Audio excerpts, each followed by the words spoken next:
함께 말씀 보도록 하겠습니다. 오늘 말씀은 열왕기하 25장 8절부터 30절까지 말씀입니다. 본문이 좀 긴 관계로 좀 나누어서 읽도록 하겠습니다. 열왕기하 25장 8절부터 21절까지 그리고 27절부터 30절까지 나누어서 보도록 하겠습니다. 8절부터 21절까지 제가 함께 먼저 교독하겠습니다. 바벨론 왕 느부갓네살의 19째 해 5월 7일에 바벨론 왕의 신복 시위대장 느부사라단이 예루살렘에 이르러 성전의 왕궁을 불사르고 예루살렘의 모든 집을 귀인의 집까지 불살랐으며 시위대장에게 속한 갈대아 온 군대가 예루살렘 주위의 성벽을 헐었으며 바벨론 왕에게 항복한 자들과 무리 중 남은 자는 시위대장 느부사라단이 모두 사로잡아 가고 시위대장이 그 땅에 비천한 자를 남겨두어 포도원을 다스리는 자와 농부가 되게 하였더라. 갈대아 사람이 또 여호와의 성전의 두 놋 기둥과 받침들과 여호와의 성전의 놋 바다를 깨뜨려 그 놋을 바벨론으로 가져가고 또 가마들과 부삽들과 부집게들과 숟가락들과 섬길 때에 쓰는 모든 놋그릇을 다 가져갔으며 왕이 또 불 옮기는 그릇들과 주발들 곧 금으로 만든 것이나 은으로 만든 것이나 모두 가져갔으며 또 솔로몬이 여호와의 성전을 위하여 만든 두 기둥과 한 바다와 받침들을 가져갔는데 이 모든 기구의 놋 무게를 헤아릴 수 없었으니 그 한 기둥은 높이가 18규빗이요 그 꼭대기에 놋머리가 있어 높이가 3규빗이요 그 머리에 둘린 그물과 성류가 다 놋이라. 다른 기둥의 장식과 그물도 이와 같았더라. 시위대장이 대제사장 스라야와 부제사장 스바냐와 성전 문지기 세 사람을 사로잡고 또 성중의 사람을 사로잡았으니 곧 군사를 거느린 내시 한 사람과 또 성중에서 만난 바 왕의 시종 5사람과 백성을 징집하는 장관의 서기관 한 사람과 성중에서 만난 바 백성 60명이라. 시위대장 느부사라단이 그들을 사로잡아 가지고 리블라 바벨론 왕에게 나아가매 하맛 왕 리블라에서 다 쳐 죽였더라. 이와 같이 유다가 사로잡혀 본토에서 떠났더라. 27절부터 30절까지 다시 한번 교독하겠습니다. 유다의 왕 여호야긴이 사로잡혀 간지 37년 곧 바벨론의 왕 에윌무로닥이 즉위한 원년 12월 그달 27일에 유다의 왕 여호야긴을 옥에서 내놓아 그 머리를 들게 하고 말하고 그 지위를 바벨론에 그와 함께 있는 모든 왕의 지위보다 높이고 그 죄수의 의복을 벗게 하고 그의 일평생에 항상 왕의 앞에서 양식을 먹게 하였고 그가 쓸 것은 날마다 왕에게서 받는 양이 있어서 종신토록 끊이지 아니하였더라. 아멘. 끝날 때까지 끝난 게 아니다. 이 명언을 한 번쯤은 들어보셨을 것 같습니다. 이 명언은 미국 야구팀인 뉴욕 매츠의 감독이었던 로렌스 피터 요기베라가 한 말입니다. 1973년 당시 뉴욕 매츠 팀은 내셔널리그 동부 디비전에서 9.5게임 차의 큰 격차로 꼴찌를 하고 있었을 때였습니다. 그때 한 기자가 이 요기베라 감독에게 인터뷰에서 이번 시즌에는 망한 것 같다, 가망이 없다라고 말했습니다. 그때 요기베라가 이 인터뷰에서 이렇게 말했습니다. 끝날 때까지 끝난 게 아니다라고 답을 하곤 기적적으로 동부 디비전에서 1위를 차지했을 뿐 아니라 월드 시리즈까지 진출하게 되면서 지금까지도 손꼽히는 유명한 명언으로 남게 되었습니다. 오늘 남유다 백성들이 바라본 남유다는 완전히 다 끝이 난 것 같습니다. 아니, 다 끝이 났습니다. 그러나 하나님께서는 오늘 말씀을 통해 당시 남유다 백성들에게 그리고 오늘을 살아가는 오늘의 말씀을 묵상하는 우리에게 이렇게 말씀하십니다. 끝날 때까지 끝난 게 아니다. 지금 남유다의 상황은 누가 봐도 회생이 불가능한 상황입니다. 남유다의 마지막 왕 시드기야는 눈이 뽑힌 채 사로잡혀 가게 되었고 시드기야의 남은 그 아들들은 그가 보는 눈앞에서 다 처참하게 죽음을 맞이하게 되었습니다. 그런데 남유다의 왕조만 끊어진 것은 또 아닙니다. 오늘 말씀 9절을 보게 되면 370년의 역사를 이어왔던 예루살렘 성전과 왕궁이 다 회파되고 예루살렘 성벽마저 다 부서지게 됩니다. 이는 곧 하나님의 임재가 또 하나님의 역사가 완전히 떠났음을 상징적으로 보여주고 있는 것이죠. 11절 또 말씀을 보게 되면 성중에 남아있는 백성들과 바벨론에 항복한 자들은 모두 바벨론에 사로잡혀가게 됩니다.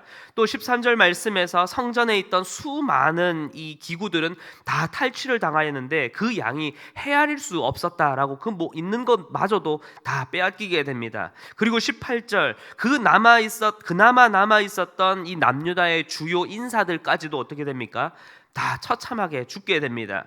그런데 그 이후 그래도 사반의 손자인 이 그달리아가 남은 지역을 관할하게 되면서 그래도 신락 같은 희망이라도 있지 않을까, 무엇이라도 한번 사람들을 소집할 수 있지 않을까 싶었지만 이 그달리아마저 어떻게 됩니까?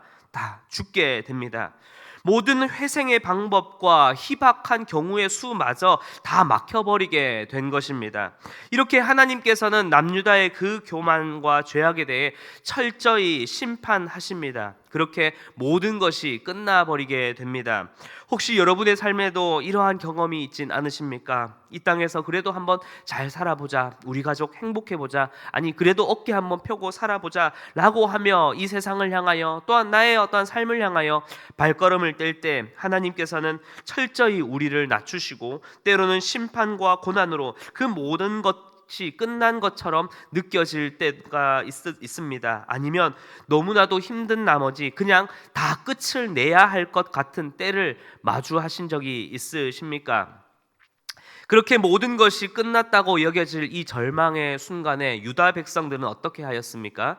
오늘 이 사건과 동일한 사건을 이야기하고 있는 이 예레미야 말씀을 보게 되면 분명히 예레미야는 백성들에게 애굽으로 가지 말고 이 유다에 남아서 지금 당장은 너무나 고통스럽고 고난스럽겠지만 언젠가 때가 되었을 때에 하나님께서 다시 우리를 부르시고 구원하시고 회복하실 것을 믿고 이 고난의 기간을 오롯이 통과하자라고 말을 했습니다. 그러나 백성들은 어떠한 결정을 내립니까? 28절 말씀처럼 여전히 되된 그 버릇을 버리지 못한 채 세상의 도움과 방법을 찾아서 애굽으로 다 뿔뿔이 흩어지게 됩니다.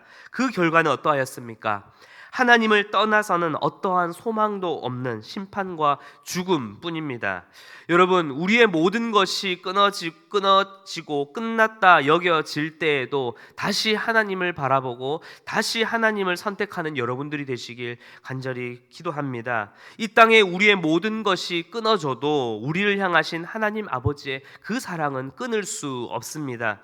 우리의 역사, 우리 인간의 역사, 나의 삶의 어떠한 기록이 모든 것이 끝났다고 여겨질지라도 만물을 다스리시는 하나님의 그 구원 역사는 끝나지 않았으며 지금 이 순간에도 여전히 예수 그리스도를 믿음으로 나오는 주의 자녀들을 지금도 하나님께서는 부르고 계십니다. 그리고 그 자녀들에게 놓여 있던 그 끝을 바로 누가요? 바로 예수 그리스도께서 완전히 끝내시고 이제 영원한 소망과 생명의 길로 가게 하실 것입니다. 이 하나님께서는 사로잡힌 지 37년이나 지난 한 왕, 바로 여호야긴 왕을 바벨론의 새로운 왕 에윌무로닥 때에 죄수의 의복을 벗게 하시고 또 일평생 왕과 같은 대우를 받게 하시면서 이제 역사의 앞자리로 끄집어 내십니다. 그리고 이를 통해 다윗의 자손으로 나실 메시아, 곧 언약의 성취의 길을 열어 가시게 됩니다. 바로 예수 그리스도를 통해 온 인류를 향한 그 구원의 약속을 하나님께서 성취하고 계신 것이죠. 심판과 징벌로 모든 것이 그 역사가 끝난 것 같으나 그러나 하나님의 은혜는 심판보다 언제나 앞서 있습니다. 남유다가 여전히 하나님을 찾지 않고 애굽을 향하여 모든 것이 끝났다 여길 때에도 또 오늘 살아가는 우리가 우리의 문제와 고난 또 세상 속에서 내가 생각한 최선의 도움을 찾아서 헤매며 모든 것이 또 끝났다고 끝이 났을 것이라 여길 때에도 하나님께서는 우리에게 이렇게 말씀하십니다. 내가 끝나지 않았으니 끝날 때까지 끝난 게 아니다라는 것입니다.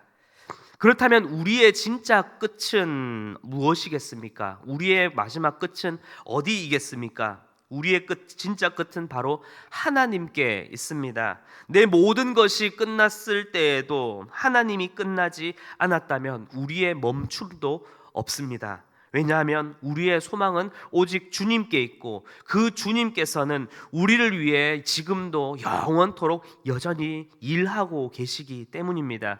그렇기에 우리의 구원자이시며 소망이 되시는 주님께 온전히 나아갈 때 우리의 모든 근심과 걱정 그리고 고난과 죽음과 그 심판까지도 바로 영원하신 주님의 그 은혜와 사랑 앞에, 그 사랑 앞에서 우리의 모든 그것들도 다 끝이 나고 우리는 영원한 하나님 나라 그 품으로 우리는 향하게 될 것입니다. 그것이 바로 우리의 참된 끝입니다.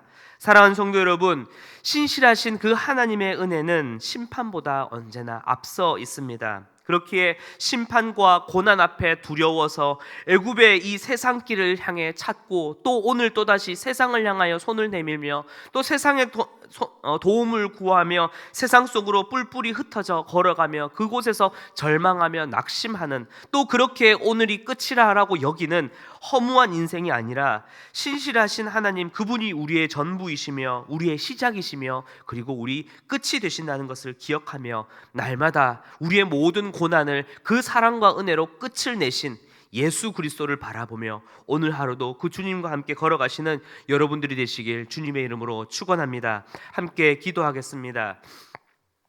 알파요 오메가 되신 그 주님의 이름을 찬양하며 영광 올려드립니다. 시작은 주님의로 시작하였지만 어느새 우리의 믿음과 우리의 신앙은 점점 이 세상 가운데에 변질이 되어져 가고 죄 앞에 무너져 갈 때 우리는 또다시 애굽을 찾아 그렇게 세상을 향하여 방황하며 세상의 도움을 찾아 방황할 때가 있습니다. 그러나 주님, 우리의 끝은 우리가 끝이라 여길 때가 아니라 바로 하나님께 있음을 고백합니다. 내가 끝날지라도 하나님의 그 사랑이 끊어지지 않는다면은 영원함을, 또한 하나님의 일하심이 영원하심을 주님 고백합니다. 그렇기에 더 이상 이 세상에 소망을 두고 나의 어떠한 길과 방법에 희망을 두고 살아가는 자가 아니라 오직 우리의 유일한 소망은 주님 한 분이심을 주님 고백하며 지금도 영원히 일하시는 그 주님의 은혜의 손길을 붙잡고 오늘 하루도 믿음을 가지고 살아가는 우리의 모든 삶이 되게 하여 주시옵소서. 감사를 드리며 살아계신 예수 그리스도의 이름으로 기도드렸습니다. 아멘.